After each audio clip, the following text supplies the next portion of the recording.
Dalam sejarah Islam, kisah Talut dan Jalut menjadi salah satu kisah perjuangan yang penuh hikmah. Kisah ini terdapat dalam Quran Surah Al-Baqarah 246-251 yang mengisahkan bagaimana Allah Subhanahu wa Ta'ala memberikan kemenangan kepada kaum Bani Israel melalui seorang pemimpin pilihan, Talut, dan seorang pemuda pemberani, Nabi Daud alaihissalam.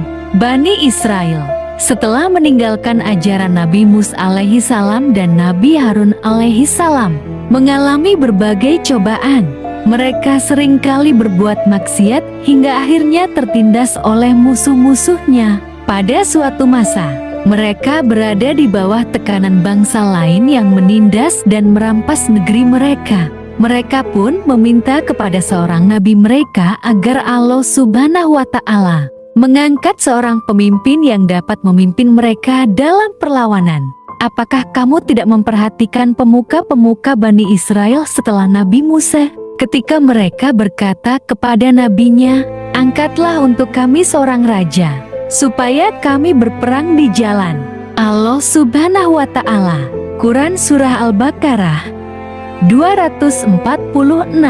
Namun, sang nabi mengingatkan mereka bahwa perang bukanlah hal yang mudah, dan seringkali manusia justru lari dari peperangan ketika dihadapkan dengan kenyataan. Nabi mereka berkata, "Mungkin saja jika diwajibkan atas kamu berperang, kamu tidak akan berperang." Mereka menjawab, "Mengapa kami tidak mau berperang di jalan Allah Subhanahu wa Ta'ala? Padahal kami telah diusir dari negeri kami dan anak-anak kami." Quran Surah Al-Baqarah 246.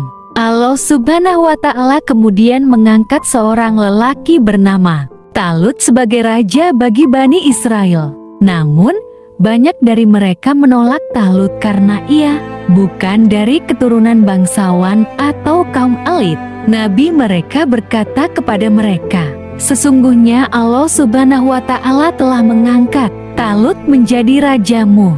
Mereka berkata, "Bagaimana Talut memperoleh kerajaan atas kami? Padahal kami lebih berhak atas kerajaan itu daripadanya, dan dia tidak diberi kekayaan yang banyak." Quran Surah Al-Baqarah 247. Sang Nabi menjelaskan bahwa Allah Subhanahu wa Ta'ala telah memilih Talut karena kebijaksanaan dan kekuatannya. Sebagai bukti, Allah Subhanahu wa Ta'ala mengembalikan